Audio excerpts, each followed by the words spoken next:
بسم اللہ الرحمن الرحیم. تھرڈ ایئر عربک آپشنل کی اسٹوڈنٹس کو ویلکم کرتی ہوں آن لائن کلاس میں. بہت سارے لوگ تو وہی ہوں گے جنہوں نے فرسٹ ایئر سیکنڈ ایئر میں میرے سے عربک پڑھی. کچھ آؤٹ سائڈرز بھی ہیں تو وہ بھی موسٹ ویلکم. مجھے کوئی اس میں مسئلہ نہیں ہے، لیکن آئی ہوپ کہ آپ لوگوں کو عربک کا تھوڑا سا کانسیپٹ ہوگا یا اس میں انٹرسٹ ضرور ہوگا. ٹھیک ہے، بالکل اگر آپ کو کوئی انٹرسٹ نہیں ہے اور آپ یہ سمجھتے ہیں کہ ہاں میں نے قرآن پڑھا ہوا ہے میں پڑھ لوں گی تو پھر تھوڑا سا مشکل ہو جائے گا.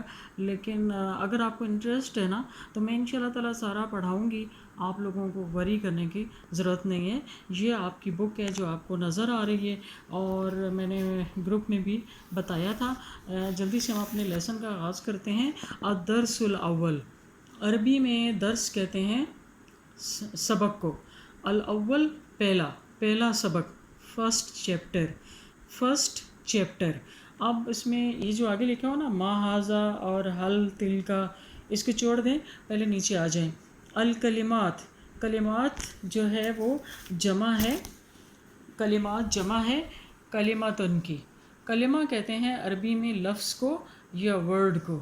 جیسے کتابن ایک کلمہ ہے، قلمن ایک کلمہ ہے. ٹھیک ہے، اگلی جو چیز میں نے آپ کو بتانی ہے وہ یہ ہے کہ عربک میں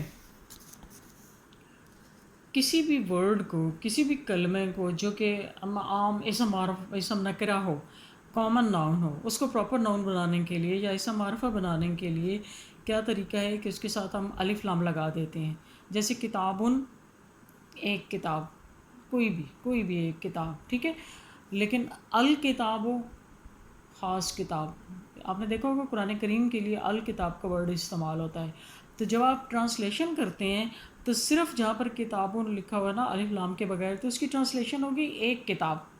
ٹھیک ہے، مجھے ایک کتاب دے دیں. ٹھیک، میں نے ایک کتاب پڑھی. اور الکتاب کا ترجمہ ہوگا کتاب، یعنی کتاب جو میرے ہاتھ میں ہے. دیکھیں وہ خاص کتاب ہے نا. یہ بالکل اسی طرح سے جیسے انگلش میں آپ دی کا ورڈ لگاتے ہیں. ٹھیک ہے، جیسے آپ کہتے ہیں a watch ایک گھڑی، the watch which I bought وہ گھڑی جو میں نے خریدی. خاص ہو گئی نا. تو کلمات، یہاں پہ کلمات کا مطلب بھی آپ کو پتہ چل گیا اور الف لام کے بغیر اور الف لام کے ساتھ کلمے کا مطلب بھی آپ کو پتہ چل گیا. بک میں چاہے جو بھی لکھا ہوا ہو، لیکن آپ نے کیا کرنا ہے کہ جس کے ساتھ الف لام نہیں لگایا ہوا اس کے ترجمے میں آپ نے ایک کا لفظ لگانا ہے. جیسے یہاں پر ہے قلمن ایک قلم، انہوں نے نہیں لکھا ہوا، آپ لکھیں گے ایک قلم. کتابن ایک کتاب. مدرستن ایک اسکول. بابن ایک دروازہ، بابن ایک دروازہ. نافذتن، نافذہ یہ نیا ورڈ آپ کے لیے، ایک کھڑکی. نافذتن ایک کھڑکی. اور یہ کھڑکی کون سی ہوتی ہے؟ جو شیشے والی کھڑکی ہوتی ہے. ٹھیک ہے، کیونکہ آگے کھڑکی کے لیے ایک اور ورڈ بھی آپ پڑھیں گے. ساعتن ایک گھڑی. صبورتن ایک تختہ سیاہ، ایک بلیک بورڈ. علمن، یہ علم نہیں ہے، علمن ہے، علم جھنڈا، فلیگ ایک جھنڈا. حدیقتن، حدیقہ کہتے ہیں باغ کو، یہ وہی حدیقہ کے آنے والا ہے، ایک باغ. شباکن یہ آگے دوسرا. شباکن ایک کھڑکی، لیکن یہ کھڑکی کون سی ہے؟ جالی والی، نیٹ والی. کیونکہ عربی میں شبکہ کہتے ہیں نیٹ کو، شبکہ نیٹ کو کہتے ہیں. تو شباک جالی والی کھڑکی. اچھا، علمن ایک جھنڈا، حدیقتن ایک باغ، شباکن ایک کھڑکی. ایک اور بات چلتے چلتے آپ لوگوں کو بتا جاؤں کہ عربک میں وہ کلمات جن کے ساتھ گول تے لگا ہوتا ہے، یہ دیکھیں جیسے حدیقتن نظر آ رہا ہے نا، پیچھے آپ نے ساعتن پڑھا ہے، تو وہ عربی میں مؤنث ہوتے ہیں. جن کے ساتھ گول تے لگی ہوتی ہے وہ مؤنث ہوتے ہیں. ٹھیک ہے، یعنی یہ ایک جنرل سا رول ہے. جیسے مسلمتن مسلمان عورت، مسلمن مسلمان مرد، عالمن عالم مرد، عالمتن عالم عورت، طالبن طالب علم، طالبتن طالب علم لڑکی. ٹھیک ہو گیا. تو جب گول تے لگ جاتی ہے تو وہ کلمہ مذکر سے کیا ہو جاتا ہے؟ مؤنث بن جاتا ہے. ٹھیک ہے، اس کے بعد یہاں پہ آ جائیں. پہلے آپ نے دیکھا تھا ما ھذا. ما کا مطلب ہوتا ہے کیا. what. اور دوسرا آپ کے پاس کلمہ ہے حل. حل کا مطلب بھی کیا ہوتا ہے، لیکن دونوں میں کیا ڈفرینس ہے وہ ابھی ہم دیکھیں گے. جیسے ما جو ہے، ما ہاذا، یہ کیا ہے، یہ کیا ہے. ما اس وقت استعمال کرتے ہیں جب ہم نے کسی ایسے کلمے کے بارے میں جاننا ہو، کسی ایسی چیز کے بارے میں جاننا چاہ رہے ہوں جس کے بارے میں ہم بالکل بھی اویئر نہیں ہوتے. اس کے بارے میں ہم ٹوٹلی ان اویئر ہوتے ہیں، ہمیں پتہ ہی نہیں ہوتا کہ یہ کیا ہے. ہم کہتے ہیں یہ کیا ہے، وٹ از دس، ما ہاذا، یہ کیا ہے، یہ کیا ہے. ٹھیک ہے.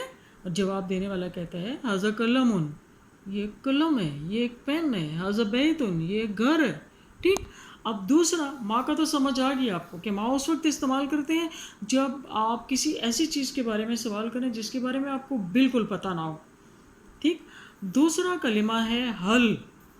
حل، حل کا بھی مطلب ہوتا ہے کیا، لیکن حل اس وقت استعمال کرتے ہیں جب ہمیں کچھ پتہ ہو اس چیز کے بارے میں، ہم جسٹ سوال کر کے کنفرم کرنا چاہتے ہوں کہ یہ واقعی وہ چیز ہے. جیسے ہم کہتے ہیں حل ھذا قلم، کیا یہ ایک قلم ہے. از دس اے پین. ٹھیک ہے. واٹ از دس، اس میں تو یہ ہوتا ہے کہ کچھ پتہ نہیں، ما ھذا.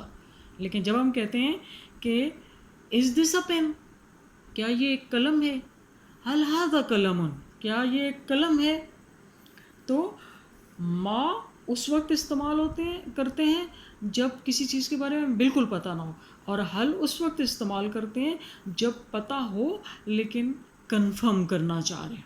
ٹھیک ہے. تو یہاں پر جو لکھا ہوا ہے ما ھذا، یہ کیا ہے. حل تلک مدرسۃ، کیا وہ ایک مدرسہ ہے. تو اب حل اور ما کا ڈفرنس آئی تھنک کہ آپ لوگوں کو پتہ چل گیا ہوگا. نیکسٹ پیج پہ آ جائیں. نیکسٹ میں وہی بتایا گیا ہے کہ ما کیا. دیکھیں اس کے ساتھ ورڈ کا لفظ استعمال کیا گیا ہے، حل کیا. اچھا، حل کا جب آپ حل سے کوشچن کرتے ہیں کہ کیا یہ ایک قلم ہے، تو اس کا جواب یا تو یس ہوتا ہے یا نو ہوتا ہے. اگر یس ہو تو عربی میں یس کے لیے یا ہاں کے لیے ورڈ ہوتا ہے نعم، جی ہاں. اور اگر منفی میں جواب دینا ہو تو کلمہ ہوتا ہے ہمارے پاس لا، نہیں. حل ھذا قلم، کیا یہ ایک قلم ہے. آپ نے اگر مثبت جواب دینا ہے تو آپ کہیں گے نعم ھذا قلم، ہاں یہ ایک قلم ہے. اور اگر منفی میں جواب دینا ہے تو کیا ہوگا، لا ھذا قلم، نہیں یہ قلم نہیں ہے. آگے اس کے بارے میں ہم نے پورا چیپٹر پڑھنا ہے. نیکسٹ آ جائیں یہاں پر. ھذا کا مطلب ہوتا ہے یہ ایک، مذکر کے لیے. ھذہ، یہ ایک مؤنث. ذالک، وہ ایک مذکر. ٹھیک. تو یہاں پر بتایا گیا ہے ایکچولی اسم اشارہ، یعنی وہ اسم جس کے ساتھ کسی چیز کی طرف اشارہ کرتے ہیں اسے اسم اشارہ کہا جاتا ہے. جیسے یہ وہ. ٹھیک. تو اسم اشارہ کی دو قسمیں ہیں. ٹھیک. وہ کلمہ جس کے ساتھ قریب کی چیزوں کی طرف اشارہ کیا جائے اسے اسم اشارہ قریب کہتے ہیں، اور وہ اسم جس کے ساتھ دور کی اشیاء کی طرف اشارہ کیا جائے اسے اسم اشارہ بعید کہتے ہیں. نزدیک والے کو قریب اور دور والے کو بعید. اب دیکھیں کہ اسم اشارہ قریب عربی لینگویج میں بھی دوسری لینگویجز کی طرح ایسے ہوتا ہے کہ جب کوئی آبجیکٹ سنگولر ہو تو اس کے لیے اور اسم اشارہ ہوتا ہے، مفرد ہو تو اور ہوتا ہے، دو ہوں تو اور ہوتا ہے، جمع ہو تو اور ہوتا ہے. تو عربی میں اردو میں یہ ہوتا ہے اور انگلش میں بھی کہ ایک کے لیے یا سنگولر کے لیے ایک کلمہ ہوتا ہے اور ایک سے زیادہ کے لیے یا پلورل کے لیے ایک ہوتا ہے، یعنی واحد اور جمع، سنگولر اور پلورل. لیکن عربک میں تین ہوتے ہیں، ایک کے لیے مفرد، دو کے لیے تثنیہ اور دو سے زیادہ کے لیے جمع. تو عربی کے گردان میں یعنی 3 طرح کی چیزیں ہوتے ہیں، مفرد، تثنیہ اور جمع۔ اب پہلے ہم اسم اشارہ قریب دیکھتے ہیں۔ اسم اشارہ قریب مذکر کے لیے کیا ہوگا؟ ھذا، ھذا یہ ایک مذکر، ھذا ایسے ہے جیسے آپ کہتے ہیں دس، دس۔ تثنیہ ھذان یہ 2 مذکر، ہؤلاء جمع یہ سب مذکر، ہؤلاء یہ سب مذکر۔